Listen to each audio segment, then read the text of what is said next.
Okay, not all readings will resonate with every member of the collective, but today we are doing a how does your person feel about your reading, and we received the Judgment card, the High Priestess, and Authority. Okay, so really what's happening here, the combination of Judgment and the High Priestess is suggesting renewal, resurrection, important decisions, understanding lessons from the past. Okay, the High Priestess, hidden knowledge, intuition, wisdom within hidden mysteries, okay? Secrets unveiled, connection to the divine, understanding and knowing things without divulging to everyone that you know it, just being aware of the underlying influences that are circulating through a situation, through people's emotions, their minds, their reasons for doing things. This is a woman who is a woman of mystery, who understands what is going on around them without having to divulge. This is an empath. This is somebody who is spiritually connected to the divine. And when this is in combination with Judgment, this is suggesting to me that somebody in the collective is revisiting issues of the past, and they are going through a point of reconciling with their mistakes and moving forward in a new direction.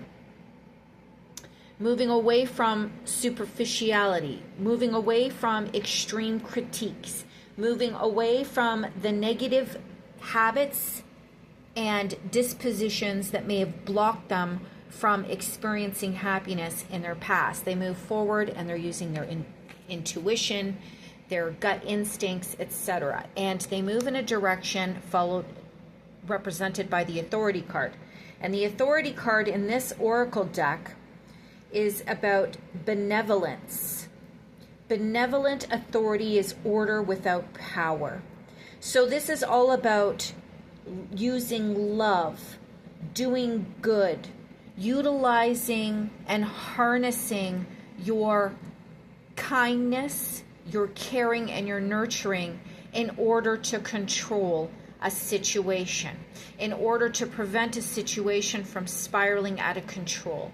Before becoming angry, before becoming mad, utilizing love and careness, using kindness in order to resolve issues. And if you notice in the background, we have the scales. And we received the Judgment card. There are scales in the Judgment card, okay? I don't see it in the High Priestess card, but this is about maintaining a balance. And it's pretty interesting because something else occurred in this reading. We got the hippopotamus. And the hippopotamus is about maintaining a balance between chaos and order. The hippopotamus appears in this reading, and I'll get into that in a second. So basically, this is about having an eye-opening experience and learning to lead through love. And when I ask the question, how does your person see you? I received the King of Wands. This person sees you as being a leader. This person sees you as being bold, charismatic, steady, confident, with clear vision. Somebody who has a strong personality, is independent, is capable of managing others, is inspirational. That's how they see you. And how do they feel? They feel like the Chariot. They feel like they wish to take charge. And again, we have this symbol of balance with the two sphinxes, balancing both masculine and feminine aspects of life. The masculine, feminine aspects of our personality, opposing forces around us, harvesting or harnessing opposing forces. You see, with the Chariot, it's number 7 in the tarot, and which means it is connected to the 7s in tarot. And the 7s in tarot are all about waiting, reaping what you sow, sneaking away, deceit, deception, having your head in the clouds, fantasizing, being engulfed in illusions. That's 7 of Cups, 7 of Swords, 7 of Clubs, defending your position, defending your opinions. So 7s come with resistance and challenges that must be overcome. And when you get the Chariot, you see that the person is ready and balanced enough and capable of harnessing opposing forces around them, so much so that they can move forward. So this person feels as if they wish to move forward with you, but there is this idea that both of you are opposites, both of you are coming from different places, both of you may have strong personalities, and as a result, it takes tact to balance both partners in this situation so that they can be mobilized to move forward. And that's what the Chariot is all about. What do they like about you? They see you as represented by the Three of Pentacles. They see you as being team player, a good partner, somebody who's reliable, somebody who doesn't mind doing hard work, somebody who they can build with. This is somebody also represented with the Chariot, I just want to say, that is ready to push the connection forward. And they may feel very protective over you. They're motivated and focused in on you moving forward, okay? But what confused me is when I said, what action do they want to take? Because we see the Chariot, we see, you know, how they feel about you. But when they're ready to, but when asked what action are they taking, we received the Knight in Pentacles in reverse, and we received the Six of Pentacles, which is all about sharing, giving, receiving.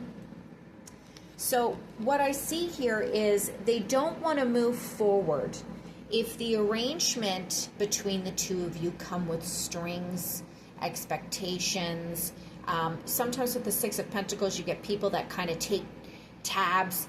They, you know, if they do something for you, it's absolutely mandatory that you do something back. If, you know, they don't want that kind of relationship. And they've been dragging their feet a little bit because they want to ensure that a relationship with you would be equal.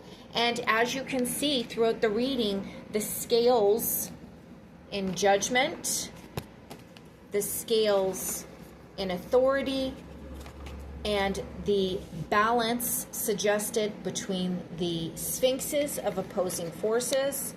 Is there anything else with scales? No. There's a lot having to do with scales. And in the Six of Pentacles and the Rider-Waite, somebody's holding scales. And yes, okay, maybe this pertains to a Libra.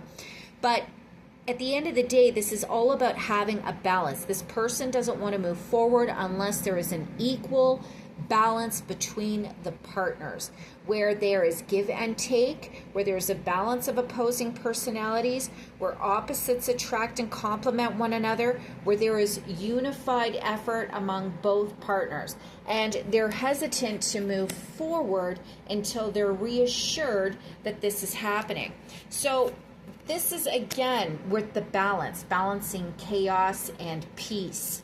The hippopotamus is representative of chaos.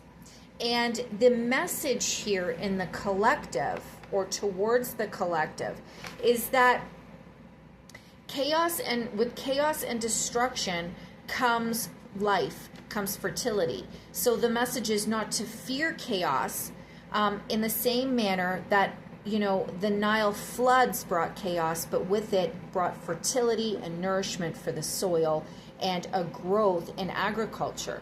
The suggestion is to prepare for difficulties, conserve your resources. And, you know, when it comes to a relationship, this hippopotamus is associated with a god that is a protector of women and children, okay? And what happens before a woman gives, you know, conceives? There is chaos within her womb, okay? So the message here is chaos before life. And this person that you are involved with, that's your person, they have to make sure that the two of you can handle chaos in your lives, okay? Sekhmet is associated with justice. She brings order. She punishes those who disobey divine law. She is all about balance, fairness, and that again is another message regarding balance and fairness. Whomever this person is that you are getting involved with, they are all about balance, peace, healing, and using not using, but recovering from a chaotic situation and taking advantage of the opportunity associated with, or that presents itself when chaos is present. So obviously this relationship is dealing with the chaos of life, chaos of external forces, and they want a partner that can face the difficulties of life around them. Because the message I'm getting from your person is that life is extremely turbulent and it's extremely challenging. And as a result, they want a partnership that is equal, unified, and ready to take on the world and all of the problems that present themselves along the way, and they want to do it together. You see, Shu, being our last card, is all about disciplining one's behaviors, avoiding uncontrolled impulses, avoiding uncontrolled desires, respecting rules with great responsibility. So this person that you're involved with wants to establish rules pertaining to the relationship so that the solidarity of your team, your partnership, your coupling can withstand the chaos of the world around them. And until they're sure that the two of you can establish this type of arrangement, they're going to take their time. They're ready to move forward with you. They want to focus in on this connection, but they have to be sure that you are on board and ready to be an equal team member in their life. As of now, there is an opportunity for love and a new beginning. And they want that, but they need to know that you can handle the difficulties that life sends your way. And it can be really hard at times to be able to withstand the pressures that life has to present us, especially when relying on a partner to work with you and face those pressures with you. So hopefully this answers your question. If this reading pertains to you and your person, by all means comment below.